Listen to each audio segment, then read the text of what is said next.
దేవుని నామానికి స్తోత్రం. ఈ ఛానల్ని ప్రతిరోజూ చూడటం ద్వారా మీరు ఒక సంవత్సరంలో బైబిల్ చదవవచ్చు.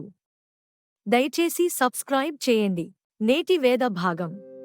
ఆదికాండము 13వ అధ్యాయము. అబ్రాము తనకు కలిగిన సమస్తమును, తన భార్యను, తనతో కూడానున్న లోతును వెంటబెట్టుకుని ఐగుప్తులో నుండి నెగెబుకు వెళ్ళెను. అబ్రాము వెండి బంగారము పశువులు కలిగి బహు ధనవంతుడై ఉండెను. అతడు ప్రయాణము చేయొచ్చు దక్షిణము నుండి బేతెలు వరకు, అనగా బేతెలుకును హాయికిని మధ్య తన గుడారము మొదట ఉండిన స్థలము వరకు వెళ్లి తాను మొదట బలిపీఠము కట్టిన చోట చేరెను.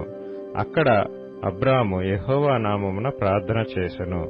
అబ్రాముతో కూడా వెళ్లిన లోతుకును గొర్రెలు, గొడ్లు, గుడారములు ఉండెను గనుక వారు కలిసి నివసించుటకు ఆ ప్రదేశము చాలకపోయెను. ఎందుకనగా వారి ఆస్తి వారు కలిసి నివసించలేనంత విస్తారమై ఉండెను. అప్పుడు అబ్రాము పశువుల కాపరులకును లోతు పశువుల కాపరులకును కలహము పుట్టెను. ఆ కాలమందు కనానీయులు, పెరిజ్జీయులు ఆ దేశంలో కాపురముండిరి. కాబట్టి అబ్రాము, మనము బంధువులము కనుక నాకును నీకును, నా పశువుల కాపరులకును నీ పశువుల కాపరులకును కలహముండకూడదు. ఈ దేశమంతయు నీ ఎదుట నున్నది కదా, దయచేసి నన్ను విడిచి వేరుగా నుండుము. నీవు ఎడమ తట్టునకు వెళ్లిన ఎడల నేను కుడి తట్టుకును, నీవు కుడి తట్టునకు వెళ్లిన ఎడల నేను ఎడమ తట్టునకును వెళ్ళుదునని లోతుతో చెప్పగా, లోతు తన కన్నులెత్తి యొర్దాను ప్రాంతమంతటిని చూచెను. యెహోవా సొదొమ గొమొర్రా అను పట్టణములను నాశనం చేయక ముందు సోయరుకు వచ్చు వరకు అదంతయు యెహోవా తోట వలెను ఐగుప్తు దేశం వలెను నీళ్లు పారు దేశమై ఉండెను. కాబట్టి లోతు తనకు యొర్దాను ప్రాంతమంతటిని ఏర్పరచుకుని తూర్పుగా ప్రయాణం చేసెను.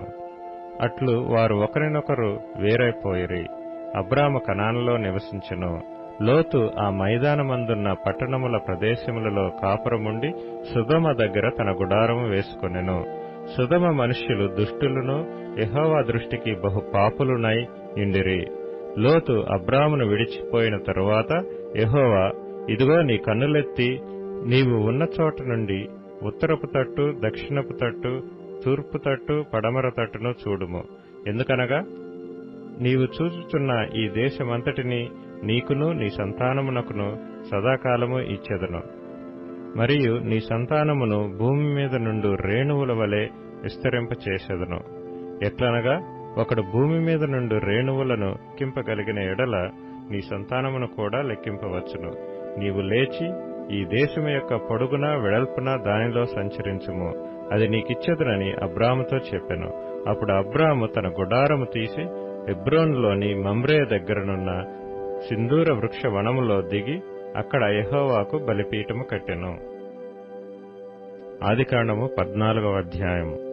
షీనారు రాజైన అమ్రాపేలు, ఎల్లాసరు రాజైన అర్యోకు, ఏలాము రాజైన కదొర్లా యోమెరు, గోయూయల రాజైన తిదాలు అను వారి దినములలో వారు సొదొమ రాజైన బెరాతోను, గొమొర్రా రాజైన బిర్షాతోను, అద్మా రాజైన షినాబుతోను, షెబోయూయుల రాజైన షెమేబెరుతోను, సోయరను బెలరాజుతోను యుద్ధము చేసిరి.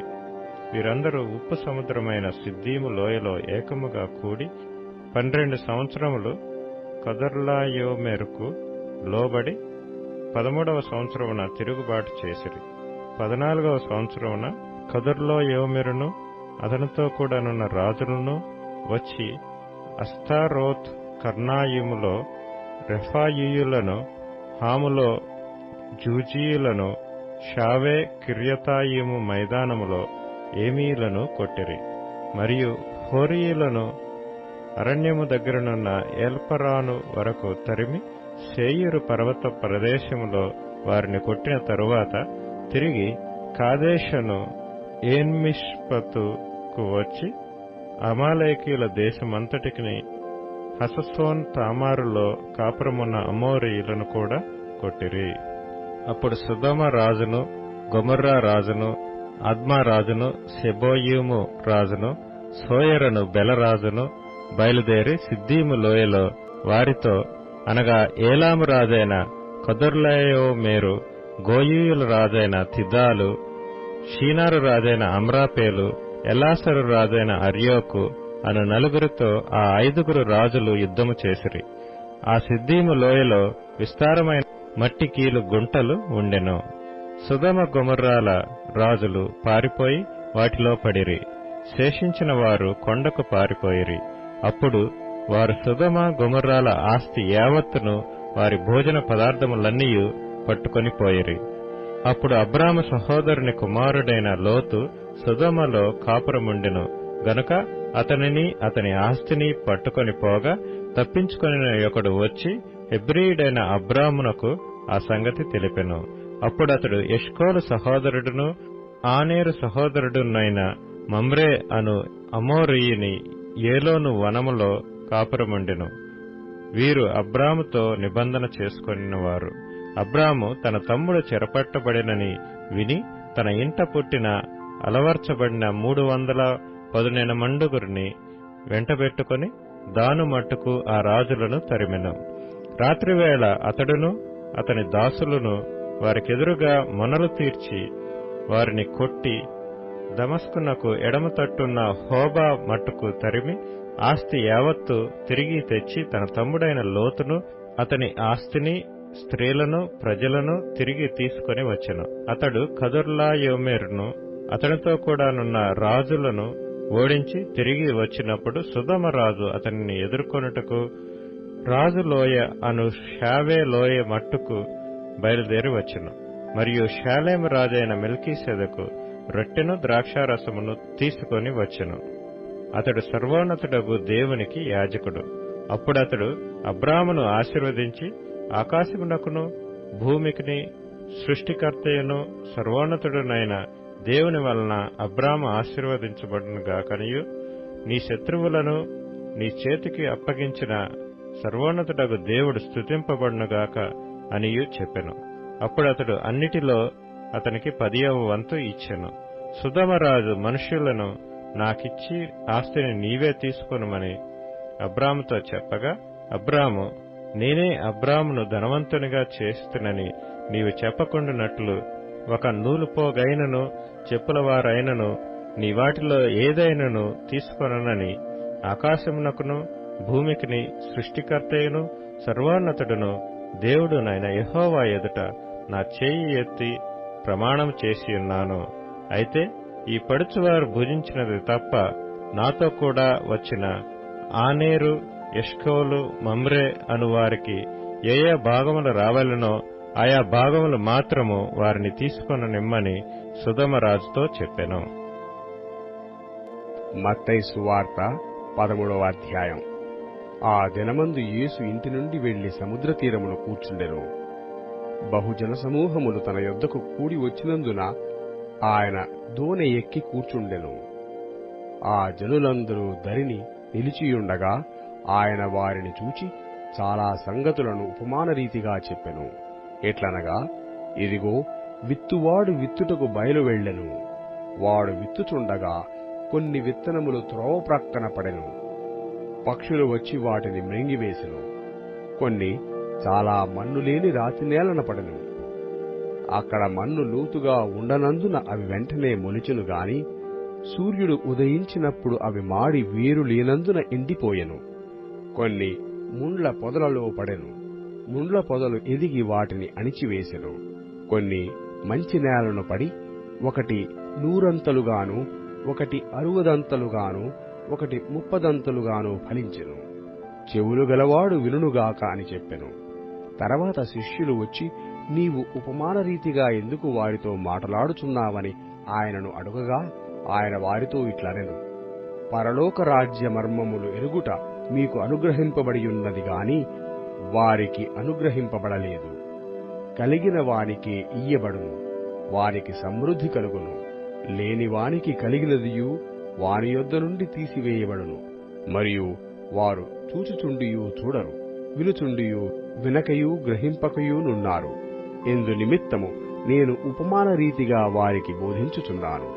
ఈ ప్రజలు కన్నులార చూచి, చెవులార విని, హృదయముతో గ్రహించి మనస్సు త్రిప్పుకొని నా వలన స్వస్థత పొందకుండునట్లు వారి హృదయము క్రొవ్వినది, వారి చెవులు వినుటకు మందములైనవి, వారు తమ కన్నులు మూసుకొని ఉన్నారు గనక మీరు వినుట మట్టుకు విందురు గాని గ్రహింపనే గ్రహింపరు, చూచుట మట్టుకు చూతురు గాని ఎంత మాత్రమును తెలుసుకొనురు అని యెషయా చెప్పిన ప్రవచనము వీరి విషయమై నెరవేరుచున్నది. అయితే మీ కన్నులు చూచుచున్నవి గనక అవి ధన్యములైనవి, మీ చెవులు వినుచున్నవి గనక అవి ధన్యములైనవి. అనేక ప్రవక్తలను నీతిమంతులను మీరు చూచువాటిని చూడగోరియూ చూడకపోయిరి, మీరు వినువాటిని వినగోరియూ వినకపోయిరని మీతో నిశ్చయముగా చెప్పుచున్నాను. విత్తువాని గూర్చిన ఉపమాన భావము వినుడి. ఎవడైనను రాజ్యమును గూర్చిన వాక్యము వినియు గ్రహింపకయుండగా దుష్టుడు వచ్చి వాని హృదయములో విత్తబడిన దానిని ఎత్తుకొని పోవును. త్రోవ ప్రక్కన విత్తబడినవాడు వీడే. రాతి నేలను విత్తబడినవాడు వాక్యము విని వెంటనే సంతోషముతో దానిని అంగీకరించువాడు. అయితే అతనిలో వేరు లేనందున అతడు కొంతకాలము నిలుచునుగాని వాక్యము నిమిత్తము శ్రమయైనను హింసయైనను కలగగానే అభ్యంతరపడును. ముండ్ల పొదలలో విత్తబడినవాడు వాక్యము వినువాడేగాని ఐహిక విచారమును ధనమోసమును ఆ వాక్యమును అణిచివేయును గనక వాడు నిష్ఫలుడవును. మంచి నేలను విత్తబడినవాడు వాక్యము విని గ్రహించువాడు. అట్టివారు సఫలులై ఒకడు 100 ఒకడు 60 ఒకడు 30 ఫలించుననెను. ఆయన మరి ఒక ఉపమానం వారితో చెప్పెను. ఏమనగా, పరలోక రాజ్యము తన పొలములో మంచి విత్తనము విత్తిన ఒక మనుష్యుని పోలియున్నది. మనుష్యుడు నిద్రించుచుండగా అతని శత్రువు వచ్చి గోధుమల మధ్యను గురుగులు విత్తిపోయెను. మొలకలు పెరిగి గింజ పట్టినప్పుడు గురుగులు కూడా అగపడెను. అప్పుడు ఇంటి యజమానుని దాసులు అతని యొద్దకు వచ్చి, అయ్యా, నీవు నీ పొలములో మంచి విత్తనము విత్తితివి గదా, అందులో గురుగులెక్కడ నుండి వచ్చినవని అడిగిరి. ఇది శత్రువు చేసిన పని అని అతడు వారితో చెప్పగా, ఆ దాసులు, మేము వెళ్లి వాటిని పెరికి కూర్చుట నీకిష్టమా అని అతనిని అడిగిరి. అందుకతడు, వద్దు, గురుగులను పెరుకుచుండగా వాటితో కూడా ఒకవేళ గోధుమలను పెళ్లగింతురు. కోతకాలము వరకు రొంటిని కలిపి ఎదగనియ్యడి. కోతకాలమందు గురుగులను ముందుగా కూర్చి వాటిని కాల్చివేయుటకు కట్టలు కట్టి గోధుమలను నా కొట్టులో చేర్చి పెట్టుడని కోతగాండ్రతో చెప్పుదుననెను. ఆయన మరి ఒక ఉపమానము వారితో చెప్పెను. పరలోక రాజ్యము ఒకడు తీసుకుని తన పొలములో విత్తిన ఆవగింజను పోలియున్నది. అది విత్తనములన్నిటిలోనూ చిన్నదే గాని పెరిగినప్పుడు కూర మొక్కలన్నిటిలో పెద్దదై ఆకాశ పక్షులు వచ్చి దాని కొమ్మలయందు నివసించునంత చెట్టగును. ఆయన మరి ఒక ఉపమానం వారితో చెప్పెను. పరలోక రాజ్యము ఒక స్త్రీ తీసుకుని పిండి అంతయు పులిసి పొంగు వరకు 3 కొంచెముల పిండిలో దాచిపెట్టిన పుల్లని పిండిని పోలియున్నది.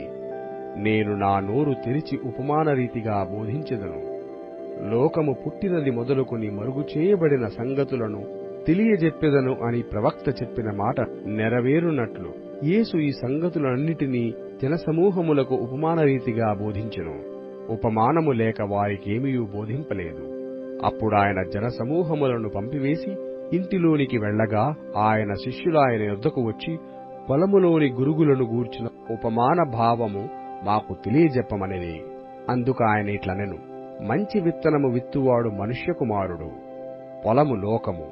మంచి విత్తనములు రాజ్య సంబంధులు, గురుగులు దుష్టుని సంబంధులు. వాటిని విత్తిన శత్రువు అపవాది. కోత యుగ సమాప్తి. కోత కోయువారు దేవదూతలు. గురుగులు ఏలాగు కూర్చబడి అగ్నిలో కాల్చివేయబడునో అలాగే యుగ సమాప్తి యందు జరుగును. మనుష్య కుమారుడు తన దూతలను పంపును. వారాయన రాజ్యములో నుండి ఆటంకములగు సకలమైన వాటిని దుర్నీతిపరులను సమకూర్చి అగ్నిగుండములో పడవేయుదురు.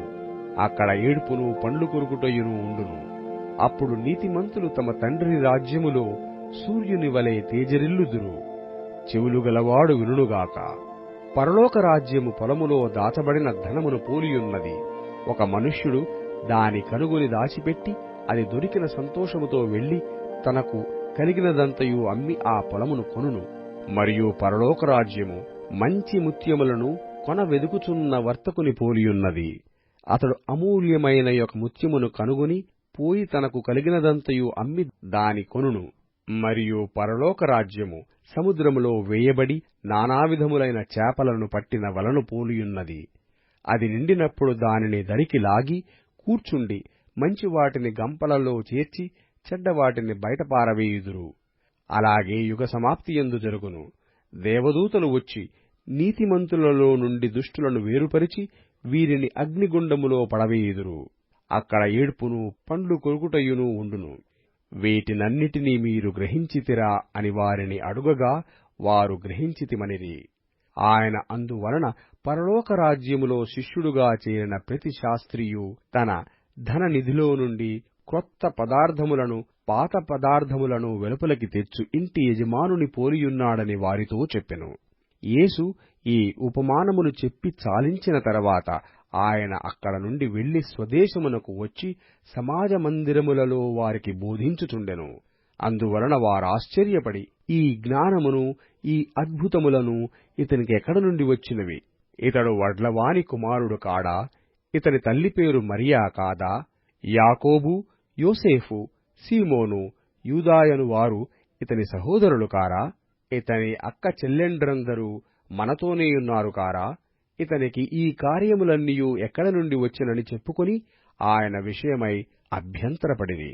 అయితే యేసు ప్రవక్త తన దేశములోనూ తన ఇంటను తప్ప మరి ఎక్కడనైనను ఘనహీనుడు కాడని వారితో చెప్పెను.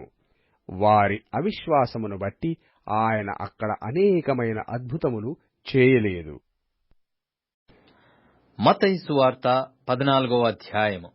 ఆ సమయమందు చతుర్థాధిపతి అయిన హేరోదు యేసును గూర్చిన సమాచారము విని, ఇతడు బాప్తిస్మమిచ్చు యోహాను, ఇతడు మృతులలో నుండి లేచియున్నాడు, అందువలననే అద్భుతములు అతని యందు క్రియారూపముఖములగుచున్నవని తన సేవకులతో చెప్పెను. ఏలయనగా నీవు నీ సోదరుడైన ఫిలిప్పు భార్యయగు హెరోదియను ఉంచుకొనుట న్యాయము కాదని యోహాను చెప్పగా, హేరోదు ఆమె నిమిత్తము యోహానును పట్టుకొని బంధించి చెరసాలలో వేయించియుండెను. అతడు ఇతని చంపగోరెను గాని జనసమూహము ఇతనిని ప్రవక్తయని ఎంచినందున వారికి భయపడెను. అయితే హేరోదు జన్మదినోత్సవము వచ్చినప్పుడు హెరోదియ కుమార్తె వారి మధ్య నాట్యమాడి హేరోదును సంతోషపరచెను గనుక ఆమె ఏమి అడిగినను ఇచ్చెదనని అతడు ప్రమాణపూర్వకముగా వాగ్దానము చేసెను. అప్పుడామె తన తల్లి చేత ప్రేరేపింపబడినదై బాప్తిస్మమిచ్చు యోహాను తలను ఇక్కడ పల్లెములో పెట్టి నాకిప్పించుమని అడిగెను. రాజు దుఃఖపడినను తాను చేసిన ప్రమాణము నిమిత్తమును తనతో కూడా భోజనమునకు కూర్చున్న వారి నిమిత్తమును ఈయన ఆజ్ఞాపించి బంట్రౌతులను పంపి చెరసాలలో యోహాను తల కొట్టించెను. వాడతని తల పల్లెములో పెట్టి తెచ్చి ఆ చిన్నదానికిచ్చెను. ఆమె తన తల్లి యొద్దకు దాన్ని తీసుకుని వచ్చెను. అంతటా యోహాను శిష్యులు వచ్చి శవమును ఎత్తుకొని పోయి పాతిపెట్టి యేసునొద్దకు వచ్చి తెలియజేసిరి. యేసు ఆ సంగతి విని దోణి ఎక్కి అక్కడి నుండి అరణ్య ప్రదేశమునకు ఏకాంతముగా వెళ్ళెను. జనసమూహములు ఆ సంగతి విని పట్టణముల నుండి కాలినడకను ఆయన వెంట వెళ్ళిరి. ఆయన వచ్చి ఆ గొప్ప సమూహమును చూచి వారి మీద కనికరపడి వారిలో రోగులైన వారిని స్వస్థపరిచెను. సాయంకాలమైనప్పుడు శిష్యులు ఆయన యొద్దకు వచ్చి, ఇది అరణ్య ప్రదేశము, ఇప్పటికే ప్రొద్దుపోయెను. ఈ జనుల గ్రామములోనికి వెళ్లి భోజన పదార్థములు కొనుక్కొనుటకై వారిని పంపివేయుమని చెప్పిరి. యేసు, వారు వెళ్ళనక్కరలేదు, మీరే వారికి భోజనము పెట్టుడని వారితో చెప్పగా, వారు ఇక్కడ ఉన్న మన యొద్ద 5 రొట్టెలను 2 చేపలను తప్ప మరేమీ లేదని ఆయనతో చెప్పిరి. అందుకాయన వాటిని నా యొద్దకు తెండని చెప్పి పచ్చిక మీద కూర్చుండుడని జనులకు ఆజ్ఞాపించి ఆ 5 రొట్టెలను 2 చేపలను పట్టుకొని ఆకాశము వైపు కన్నులెత్తి ఆశీర్వదించి ఆ రొట్టెలు విరిచి శిష్యులకిచ్చెను. శిష్యులు జనులకు వడ్డించిరి. వారందరూ తిని తృప్తి పొందిన తరువాత మిగిలిన ముక్కలు 12 గంపల నిండా ఎత్తిరి. స్త్రీలును పిల్లలును కాక తినిన వారు ఇంచుమించు 5,000 మంది పురుషులు. వెంటనే ఆ జనసమూహములను తాను పంపివేయునంతలో తన శిష్యులు దోణి ఎక్కి తనకంటే ముందుగా అద్దరికి వెళ్ళవలెనని ఆయన వారిని బలవంతము చేసెను. ఆయన ఆ జనసమూహములను పంపివేసి ప్రార్థన చేయుటకు ఏకాంతముగా కొండ ఎక్కిపోయి సాయంకాలమైనప్పుడు ఒంటరిగా ఉండెను.